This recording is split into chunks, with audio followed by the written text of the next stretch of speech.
Hi, I'm David Ellman. I'm an OBGYN in Boca Raton. I just did Digging In with Matt Rosenthal. We're going to talk about what it's like to be an OBGYN in Boca Raton, what it is to train, what it is to have a business in medicine, and how you speak and relate to people.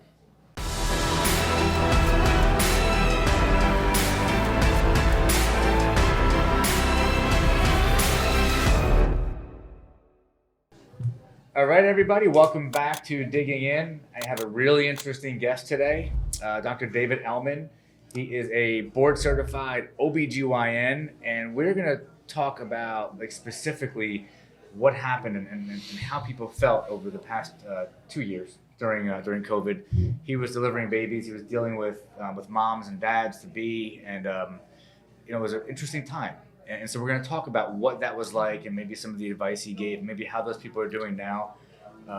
Really, really interesting background, and he's going to talk about that, to tell your story. So welcome to the show. Thank you. And Thank you. We're going to Thanks for deliver having some me. value today. We're going to share some stories, and Okay. we're going to help some people. Okay, sounds good. So again, thank you for doing it. I really appreciate it. Okay.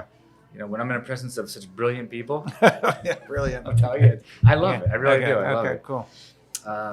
So before we really get into the whole COVID conversation, Okay. just give me a background, right? So people will know who you are now and what you do now because Right. you've taken the entire journey. You're a successful guy. Right. You're known.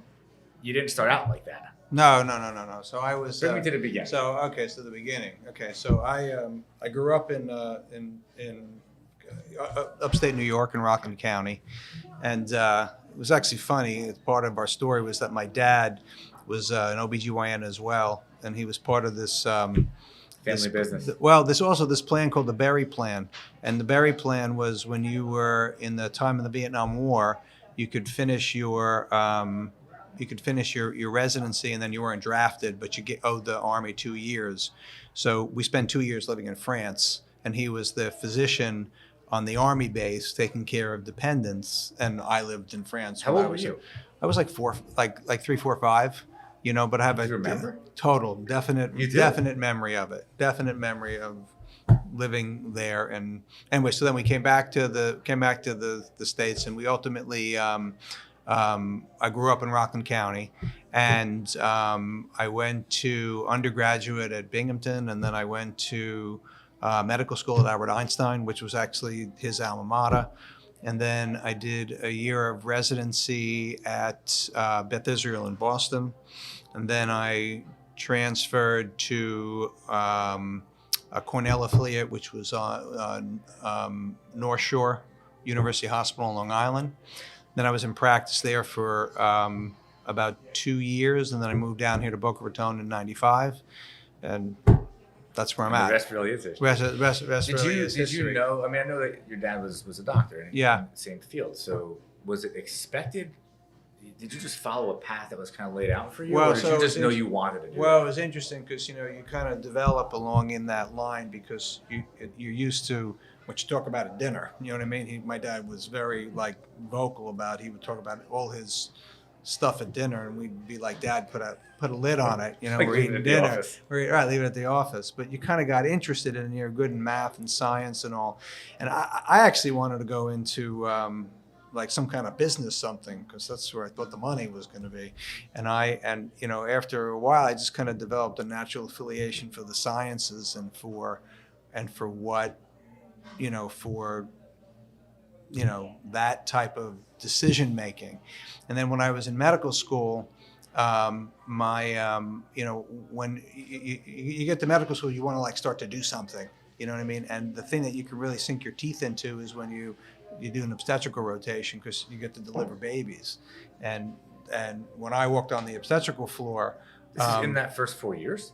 what? This is at what point? So that there's 4 years of medical school. 4 years of medical So school. in that 4 years, you're actually able to deliver babies. Totally. So what happens is the first 2 years, you go to medical school, and the first year is you learn everything that's right. You learn physiology. And then the second year, you learn everything that's wrong, pathophysiology. And then after the second year, then you go on to the hospital. And now you start to learn what it is to speak to people, take care of people, and be kind of involved. So you're itching to get your your feet wet, and so you go into the different major subdivisions and you kind of get an idea of what you have what you like, Aptitude for it. what you have aptitude for and kind of what you like. And so, and some people, will pick things based upon lifestyle, and some people will pick things based upon, what they like just in the medical side of it. So, again, the influence of my dad was he had this affiliation for Einstein, and so he had done his training and work there, and been part of one of the first classes back in the I don't know when that was, 1960, early on. Yeah. And so he kept this affiliation. So when I hit the labor floor in my third year, I was like, oh my God, this is Jesse Ellman's son. So I was like, it was almost like I joined a fraternity. It was almost like you're a legacy. Oh my God, forget it. I He's was here. a legacy. I was like, forget it. And I had done pretty well. Like, I was bright, and I had it was easy to talk within that area. And then I just liked it, and when I was growing up, when I went into medical school, I specifically said, I'm not going to go into OB because I saw people, that was up at night, and it's like, there's a lot of, physical things related to it, but you just kind of had an affinity for it. And, like I remember, like I delivered, here it is, you're how old are you? You're 23, you're 24, 25. And I delivered somebody's baby, and it was this. That's surreal. Well, it was this indigent person who was just very grateful because I'm not getting paid. Whatever it is fine. And I'm rounding on her the next morning, and she says, "Who are you?" I said, "David Ellman." She says, "I'm going to name my baby after you." And I was like, "Wow, that's cool." That's kind of name. Did she name it David or Ellman? Yeah, she named it.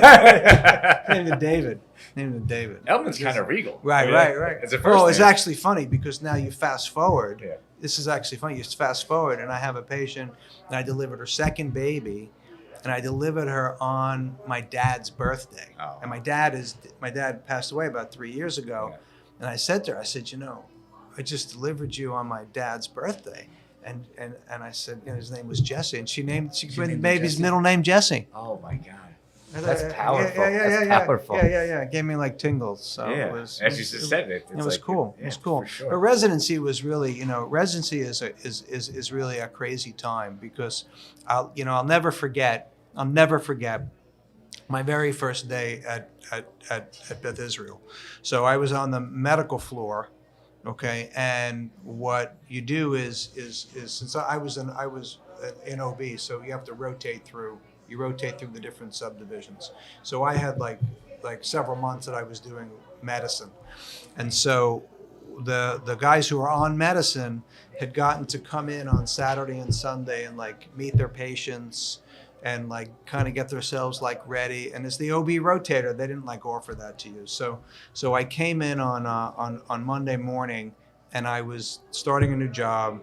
I was meeting all my patients new, and I was on call, and I was admitting. So what happened was so I worked all What does day. admitting mean? That anybody coming in would be assigned to you. Okay. So what happened is you would have certain residents would be on call, and then they would go through a rotation. So the first person to come in would go to this guy, and the second person would go to that guy, and then you would go through however many residents there were, and then they would rotate back. And then so you would be assuming those different patients as they came in with whatever emergencies they had. This is anything that was coming in. Anything was coming in on the medical Okay. floor. Okay, and so so it's a lot of new things coming, and you're just totally overloaded, and so on no sleep. on no sleep. We talked and about so that before. You no, weren't no, sleeping a totally. lot. So then what happens is so then I finished that day, and then so I admitted that night, and then I came home. It was July, so it was light out. So it was like 7:30, 8 o'clock at night, and we lived like maybe a mile and a half up the road from where the hospital was. And I'm walking back, and I got my head down, and I'm like saying to myself, I can't believe this is the first day. That was day one. This is day one. I said, I don't know if I can do this. And I'm like looking down, I'm like walking, and all of a sudden I hear like like off in the winds of my head, I hear, "Don't look so sad," and it was my wife coming to meet me. My wife coming to meet me, and like, because I'd been away for 36 hours. I was like, She's it was coming like, to find you. Oh my God, it was like a beacon of light. It Right, was like a right. beacon of light, and it was, anyway. But you like anything that's And that pulled hard, you out of it. totally pulled you out Yeah. of it, And so what happens? Anything that's hard, you batten down the hatches. You get a system. You get good at the system, and then you're able to kind of proceed. When you have that perseverance, but did you know you had that? Because when you were growing up, it doesn't sound like you maybe came from you didn't have tough times growing up. I mean, it was an affluent home but the thing is where'd you get the perseverance from? I was a grinder. I was always a How? grinder. Where'd that come from? That just, I was a grinder, whether it would be athletics or whether it would be school or whatever. So I never thought of myself as the most intellectual, bright person, but I could outwork anybody. That's the key right there. Yeah, so I could totally. So I would just grind it out. Work harder than everybody in else. residency, what I became was an efficiency machine. Like if I had to put an IV in, and then you had to go to the supply closet, and you had to get your stuff. I made a game out of it. So because you had to get your IV bag, you had to get your IV pole, you had to get your IV, you had to get all your different things. And so if I forgot one thing, I would make that like I failed. I would take a point off. You're competing against yourself. Totally, because what you would do is because you would want to be able to get everything, get it done, move on As fast as you can, correctly, and then get just weed out. I can curse a little bit. You can say whatever the hell you want. Yeah, right. Okay. Whatever the F you want. No. You just weed out the bullshit. Yeah. There's so much this like bullshit. Give me more of that. Right. No. There's just get it done. Yeah. And it would be amazing because then what happened was in different philosophies you'd be better at it. So what would happen is so I would be the guys who were on medicine versus the guys who were in surgical specialties were like. Thoughtful, provocative, whatever. And I'd be like, man, we got to get this done. And so by 2:00 in the afternoon, I'd be done. I'd have my notes written. I'd have my labs checked. I have all my stuff ready.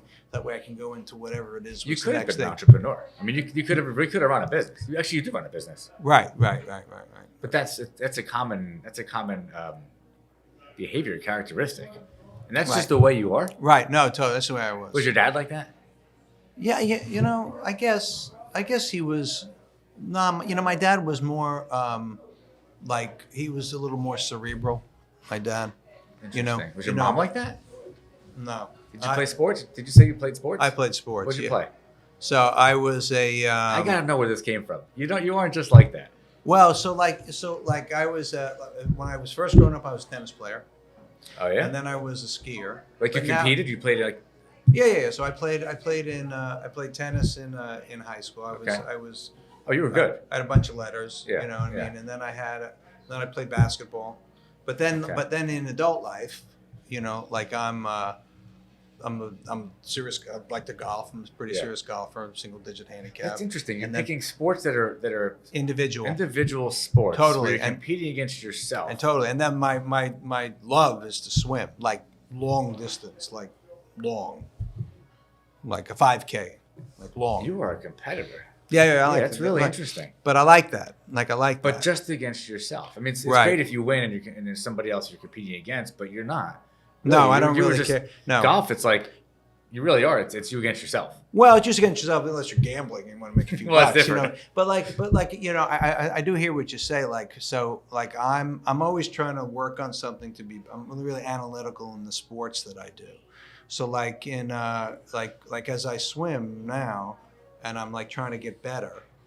The first thing I just started doing this summer was that because I started a new philosophy on the stroke, and the first thing I did was give up the clock because I realized wanting to go faster was making you not go faster. Oh wow! So what happened was you had to give up the clock, and then I worked on something, and now I just added. You just became faster. and I added the clock back, and I couldn't believe what I dropped. I couldn't believe what I dropped. It's all up there. It's all up there. But and then then you start getting into the idea of like how old you are. Are you gonna like what can you when do you reach a point that you're?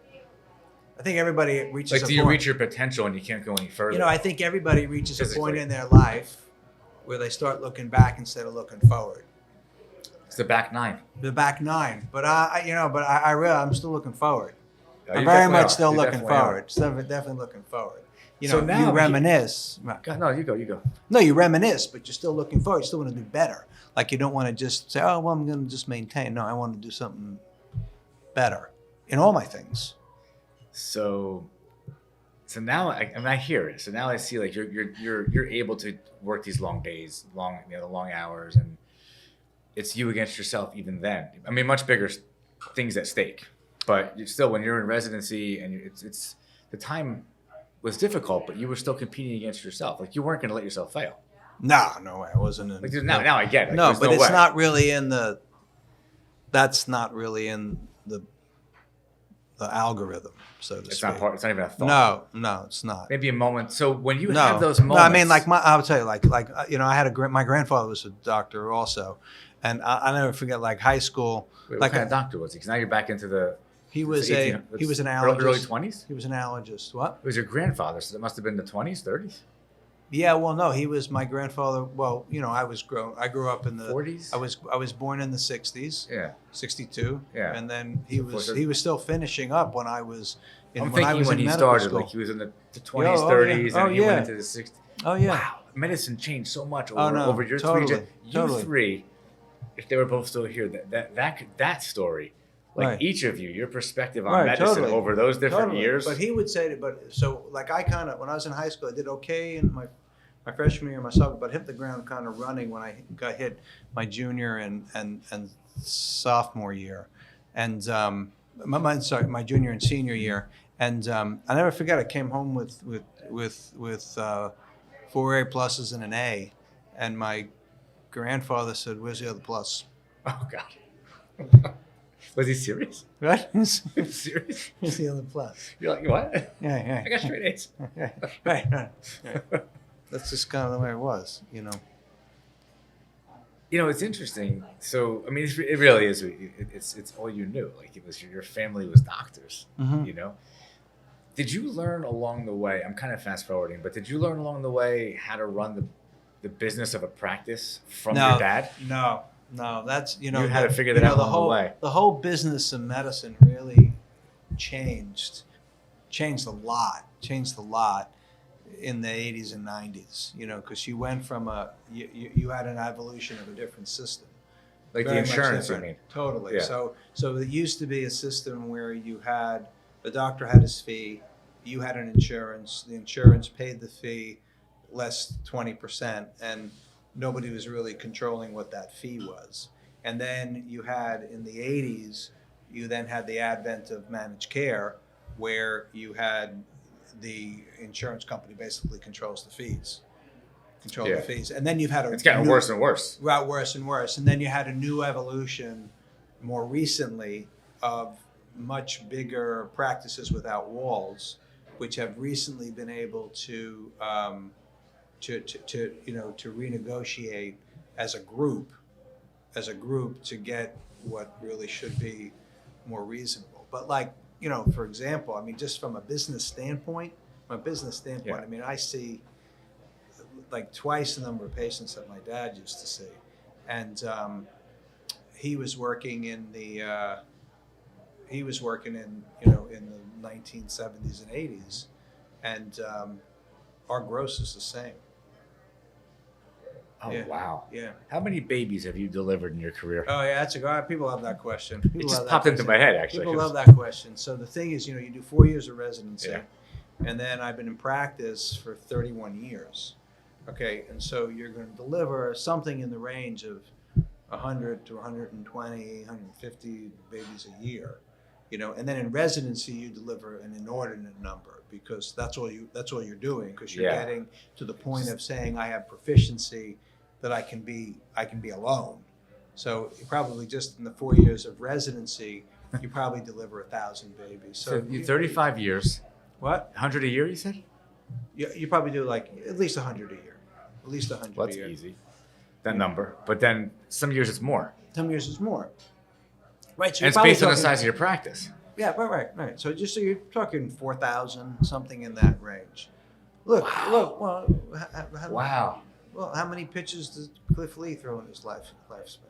You know what I mean? Listen, you know, so does it ever become like autopilot, or is it always?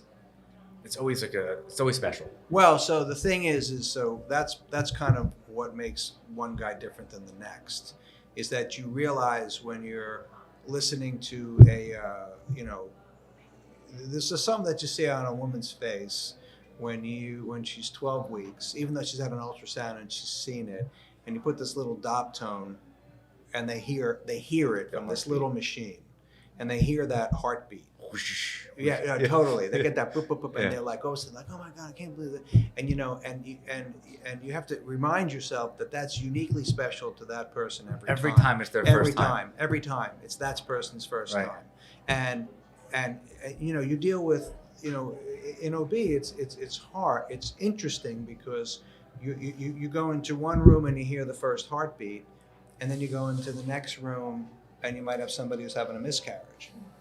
Okay, and then you got to be happy for this one, and then you have to be understanding for that one, and then you're going to go into another room where you have somebody having some other issue or problem, or then you go into another room with somebody who you've known for years, and they're just coming in for a routine, but you know them and you've evolved through them, and you want to be interested in who they're about and what they're about, and because you've known them for a while, to a certain extent, they want to know about you, and so you're so emotionally you're all over the place.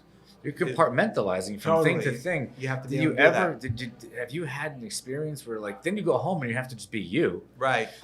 and you can't compartmentalize because Right. that's real. It's all Right. real, but it's you have to be vulnerable and genuine, really authentic. Right. At Well, home. one of the things that's usually nice about OB is you're in a happy specialty. Yes. You're in a generally happy specialty. And so when you talk about just delivery, when you talk about that unique situation, what I tell people is that the only thing you can count on is variability. So the only thing that's constant is variability. So what happened with your friend is not going to happen with you. It's not going to happen from your mother. And the purpose of me as the OB is to be very well balanced on this balance ball, and nothing really throws me off the ball.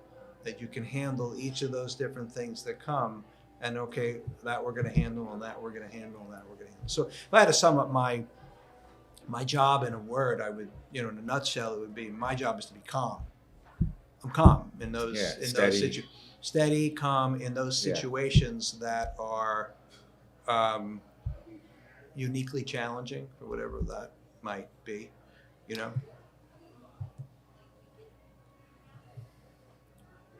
What are some of the most difficult things that you've had happen that, it's almost hard for you to not be emotional? Like you Right. you see some the unusual bad thing happen. You have to tell somebody this bad thing happened. Well, it's always difficult when you have somebody who, probably the most difficult thing is death, is a fetal death. Which is uncommon. Uncommon. Definitely have to deal with it. uncommon. Definitely uncommon.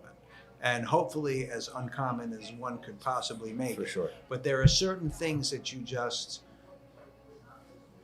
the variability of life happens. So you have somebody who comes in and this ultrasound was fine and everything was okay, and she comes in at 20 weeks and you can't hear a heartbeat, and you hope it's that you just can't hear a heartbeat, and then you do an ultrasound and the It's baby's true. passed for some reason. And now you have somebody who's coming in, was happy, was ecstatic, and they've been completely blindsided.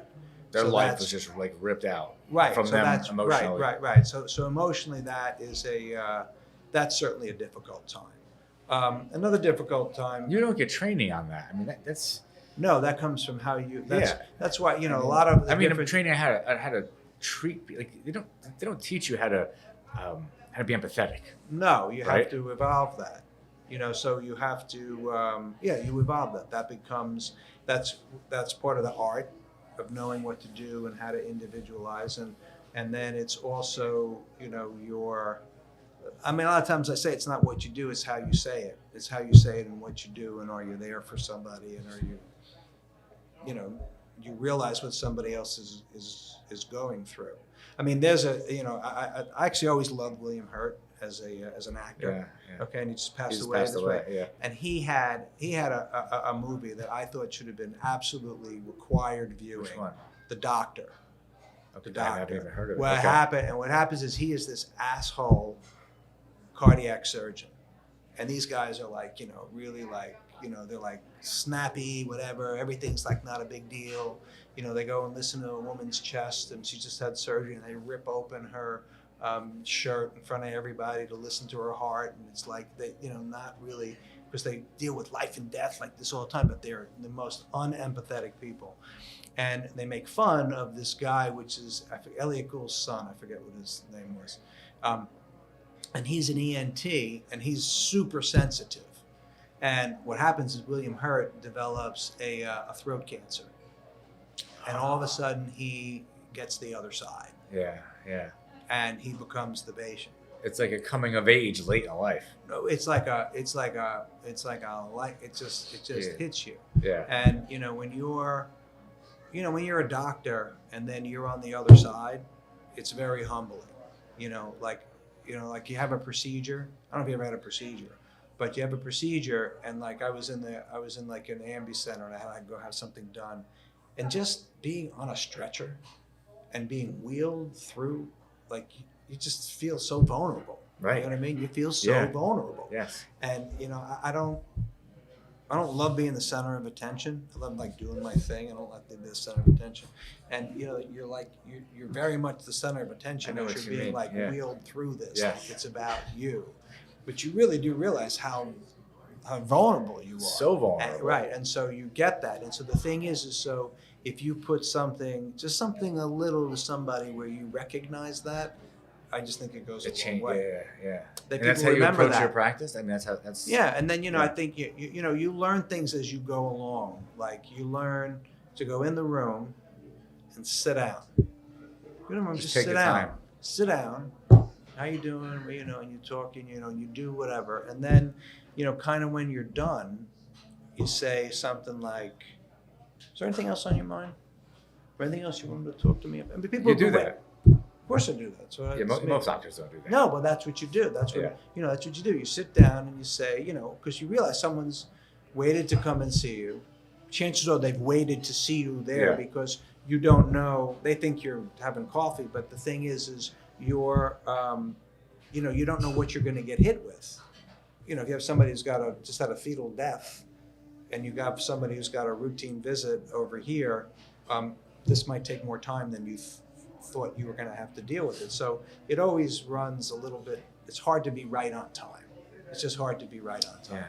So if you had to go back and choose again to be a doctor or be an entrepreneur, you still would choose to be the doctor that you became. That's such a hard one because it's such a hard one because there's things that are so like personally gratifying about it. On the same token, there are business issues which have become, that are difficult, that are really difficult. And they don't teach you the business side of things. They don't teach you that, and they don't teach you the business side. And there is, I'm not sure whether to focus, but people don't really understand because it's not their world. But they don't understand. I don't think there's any other business as a medical practice that would put up with the things that happen business-wise with like us. What? Okay, so like what? Okay, so if we provide care to somebody, we have 3 months to file for that care. 3 months. Like for insurance to get paid. For insurance to get paid. Okay. And so if you, for some reason, don't file, you're right out denied for not timely filing. So you might say, well, gee, why don't you file? Well, Mrs. Jones comes in and she's on Humana. And she forgets that she just went on her husband's United. And what happens is that you file on Humana, and it takes Humana 2 to 3 months to get back to you that, hey, Oh, wow. she's not on Humana. Or she was on Humana and it was canceled because now she switched to United.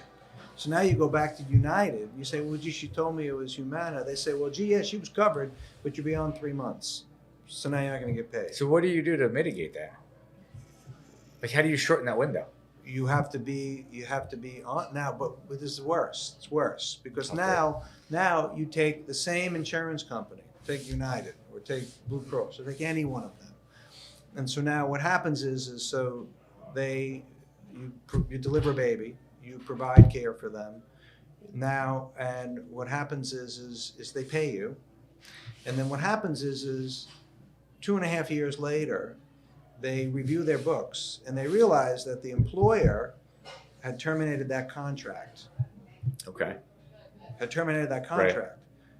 And so even though they paid you, even though they told you that she was in force, but their system did not notify them that they had terminated the contract. So 2.5 years later, they say, oh, she wasn't really covered. And They take the money back. you have to give the money back? No, you don't have to give the money back. They take They take it from the next They claim. take it from your next current. They take it Oh from your my current. God.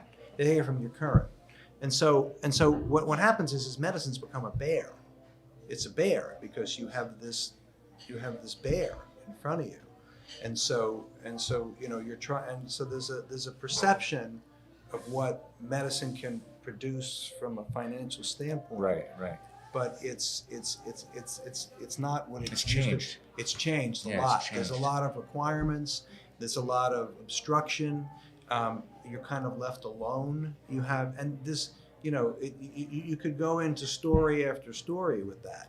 So I think that the vast majority of doctors in this country are really very, like they love what they do, and they give up.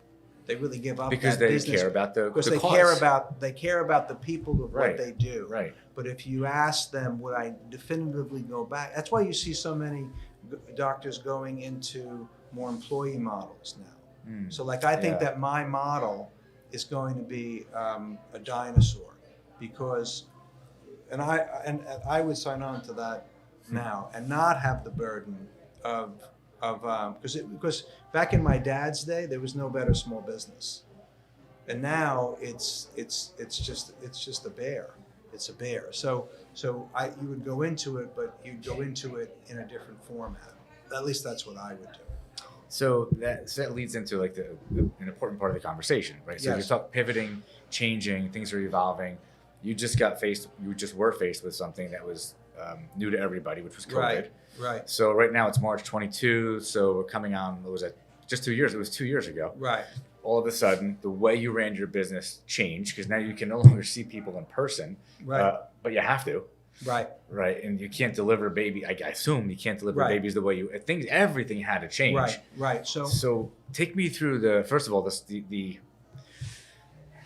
parents, like the moms and the dads, like, oh, their experience became different because they couldn't have their families at the hospital. Well, what happened? Well, so what happened was I think if you could sum up in a word, COVID, it was fear, because you really didn't know what was going to happen, Yeah. and you had fear for your life and for your loved ones, and so you had to adapt that, and so.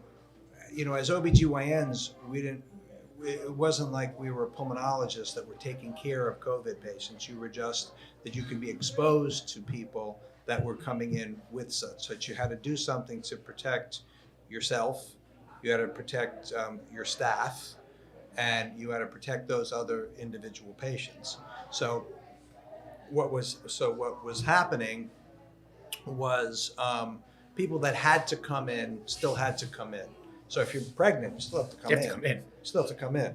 You know what I mean? You still have to have your baby, and you could do some of those visits on a telemedicine, but you still had to do people that had to come in. What you really kind of lost was a lot of people for like routine follow-up care, routine general visits. Those were the ones that kind of said, well, I'll wait for another day because I don't have anything. I don't have a problem. Because not everybody's delivering a baby. You're also taking care of people who have medical issues. Right. So the thing, so in women's health, you deal with people having babies, you deal with people with acute problems, and you deal with people that are doing regular routine follow-up maintenance things, contraception, and so on and so forth.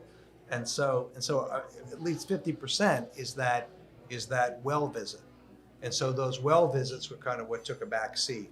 Okay, but as far as the babies were concerned, those people you still continue to see, but you had to create kind of a safe environment. Yeah. And so you were given guidelines or standards by somebody else? Was there well, a governing body? You're given guidelines by you're given guidelines by the American College of OBGYN. We're also, some of us are part of bigger groups. Okay. And even so, we're individual centers, part of a bigger group.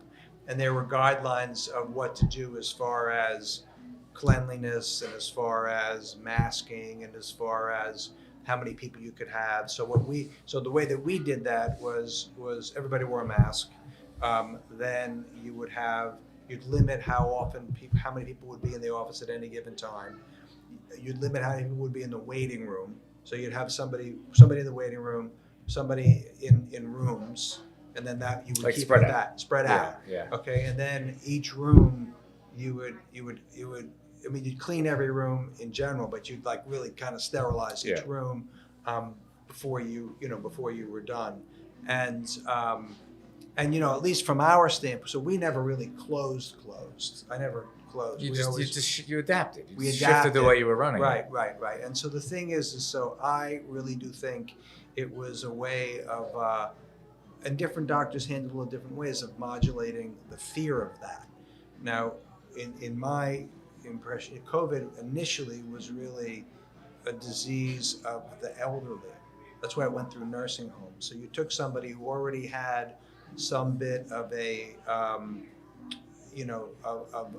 tapped reserve, of a limited capacity, and that exposure was enough to tip them over the scale to then take them to that next level. So that's why they were compromised in some way. They were compromised to begin with. So what happened was that's why you would see issues related to COVID-assisted problems and then COVID-related. So COVID-related or direct COVID would be someone who was otherwise healthy, and then would get sick, And so so when you looked at people, it was a numbers game, because since everybody gets exposed at the same time.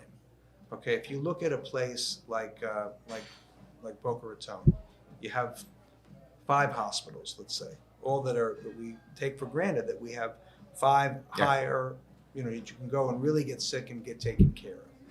And now you have, in any of those, maybe you have 10 ICU beds. Okay, so for the area of Boca Raton, you have 5 hospitals with 10 ICUs. You got 50 ICU beds, which you probably have a little bit more, but let's just use that as an example.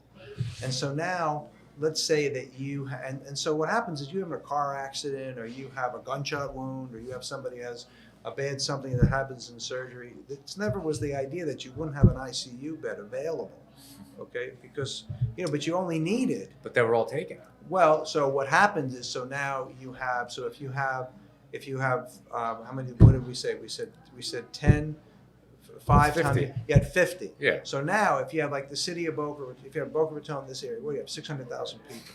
A lot of people. 50 Okay, beds is not enough. So now if you had 5% of them, 5% of 600,000, okay, 10% would be 6,000, right? Would be 3,000. 3,000, I missed a zero. So if all of a sudden you needed 3,000 ICU beds, that's the problem. But you still had of the 600,000, you still had 600,000 less 3,000 that were still pretty healthy. Right. Understand? Yeah. So you had a major, but that's still a big fear factor. Yeah. Because everybody knows people who died. Everybody was scared. The news didn't help. It scared them. Did you have people? So you had to modulate that fear. Yes. And so it really was different. Yes, you could be a younger person and get very sick and die, and that's what was scary about it.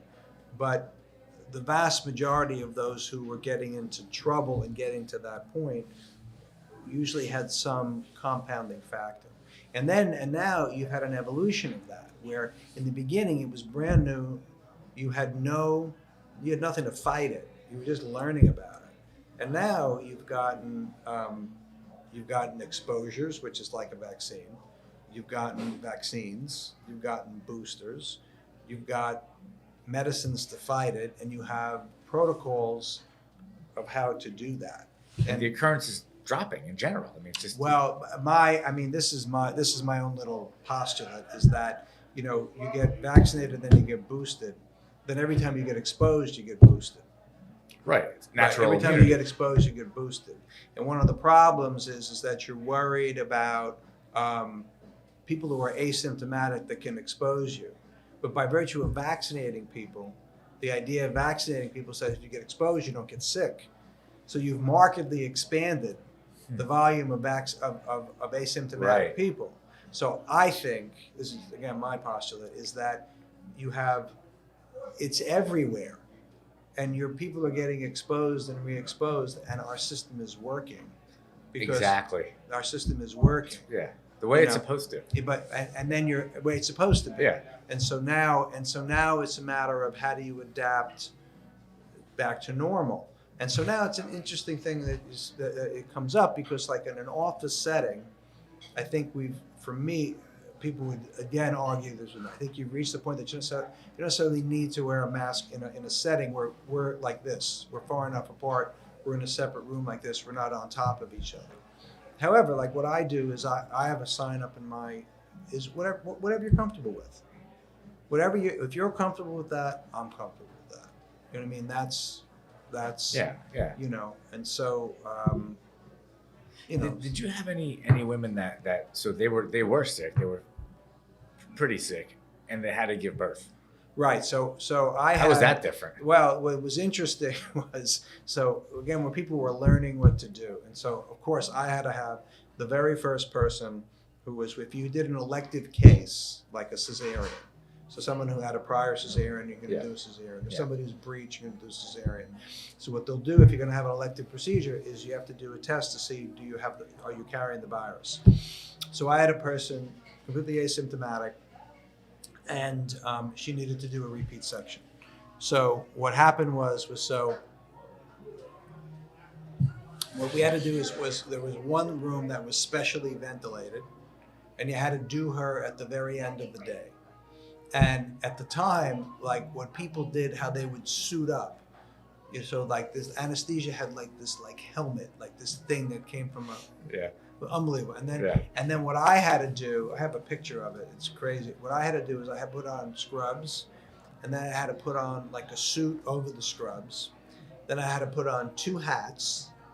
I had to put on one of those, the N95 masks, and then another mask over it, an eye shield, and a sheet like this, one of those plastic shields. Like the full face shield. Like a full face shield. Like a welder. Right. And so I said to the nursing staff, I said, this is absolutely wonderful. My problem is I can't see a fucking thing. I can't deliver the baby. I can't see what it's going to come out one way or the other. I said, what? I said, and it's funny because people are nervous and you lose the ability to improvise because you have to do what everybody's comfortable with. And so it was only one section like that. Yeah. And then it's interesting as it evolved, when other people were vaccinated and the staff was vaccinated and people lost that fear to see where people kind of got. It's all about fear. It was always all about fear, And it was really, it was a real unknown. So you could have your own impression of it, but you couldn't deny that people were dying. Well, what's real is real. It was real, right? Yeah. And so and how do you handle it as a community? And I do think that in general, I think that the community at large, there was big pushes to try to do the best that you can. Yeah, in an unknown situation.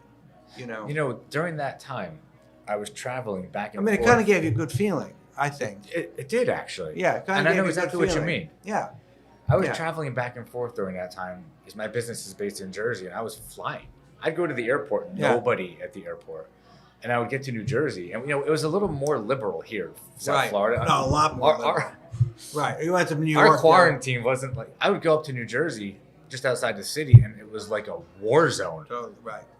You would see nothing on the road, nobody, and then I would come back here, and I would like two different worlds. Right. Two different worlds. For a year, I did that back and forth. Right. Like once or twice a month, and it just was Right. like. Right. And after a while, I'm like, I don't want to go up there anymore. Right, It's like, no, right. It's the same virus, but the reaction is different. In two different Totally. places. Right. So you know? so again, it was how you modulate Yeah. fear. Yeah. And then you also had I don't understand how a virus became something that was political. I just don't understand how that evolved. That's the next show. That's the next show. But Yeah. but what was interesting was I ended up, when it was modulating a little bit, I went on a golf trip with some friends of mine, and there was a group that were like, "There's no pandemic." I'm like, how could you say there's no pandemic? I don't understand that. And so what would happen is it just wasn't worth the argument. So It became so polarizing.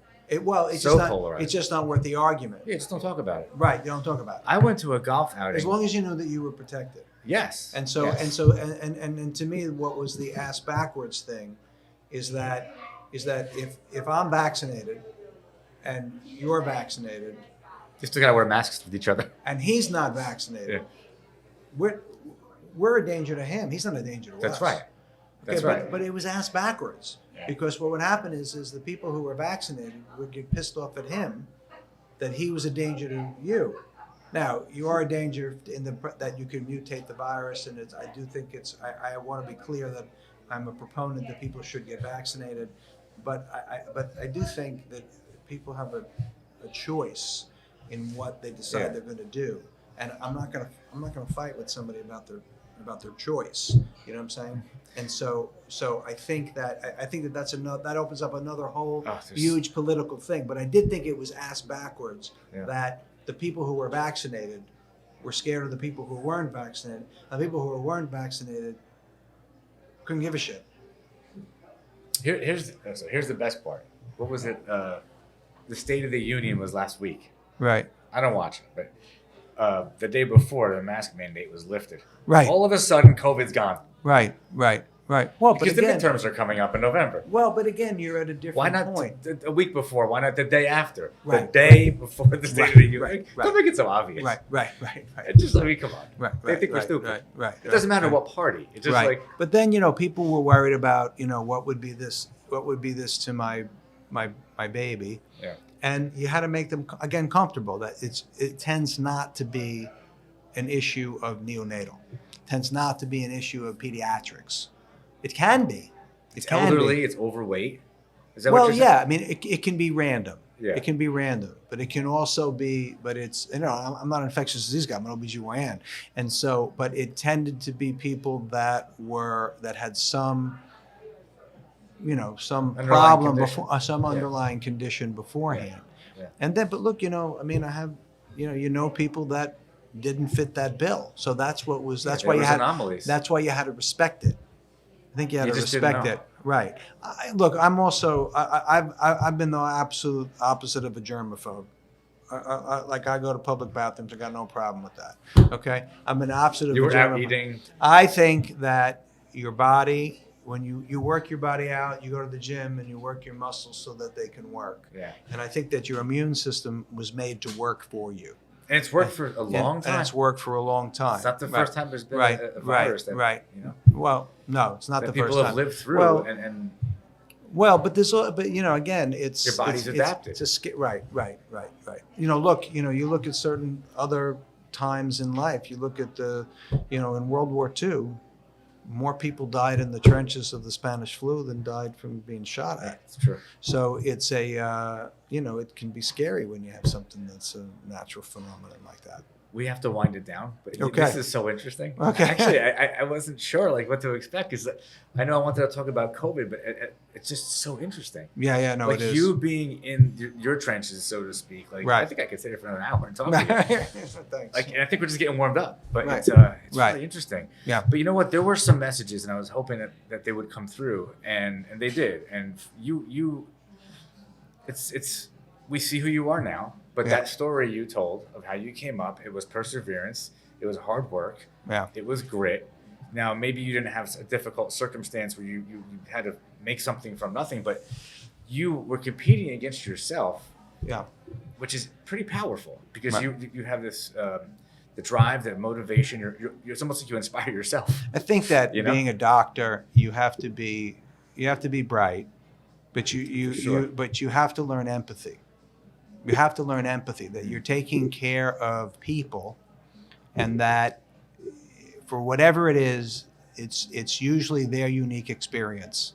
And you have to figure out a way that you're going to digest that as a person, that you're taking care of the person and taking it home, but not taking it home because you got to live your life, but Yeah. but that's, and I really come back to the point of that when you listen to that first heartbeat, and you'd be excited for that person, and how do you manage somebody with a miscarriage? What do you do? And how do you realize it's unique for them, not just look, come on, it happens, you'll get pregnant again. So a lot of it's how you say it, and that you understand that you're there for people. And this applies to any business. It is about empathy. Totally. And it's not so easy all the time, but it really. I'm so glad that you're bringing us to a close by making that point. Yeah, Because totally. that is a point that applies to everybody. It's an important lesson, and it can be learned. Totally. Empathy can be learned. It can be practiced. Right. And Because I think that's you a learn. brilliant point. I think you learn a lot more about when you look back on something and you say, could I handle that better? yeah, the Could I handle self-awareness, that better? the Right, totally, retrospect, right. And you could always do better. Right. Thank you so much. My pleasure. Thank you so much That's for fun. doing this. That's fun. Yeah. If you want to, you could take a peek in this camera if you want to share your practice information, or if anybody wants to reach you or ask questions. Oh, yeah, sure. Feel free. I mean, yeah. That's your camera right there. That's my camera. Okay, I'm David Ellman. I'm an OBGYN in Boca Raton.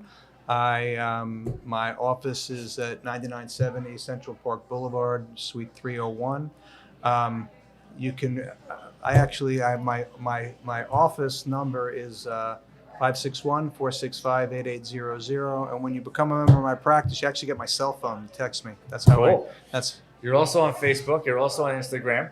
So we're going to put all that information. There's a description below, so it's all going to be in there when this gets put out on YouTube. okay. It's going to be out there forever, and Cool. you exemplify why we do this show. It's Thank you. I work appreciate hard, be humble, hustle, and reach your potential. And that's the message to everybody out there. Okay. So thanks. thank you Appreciate it. again. Okay. It was cool. awesome.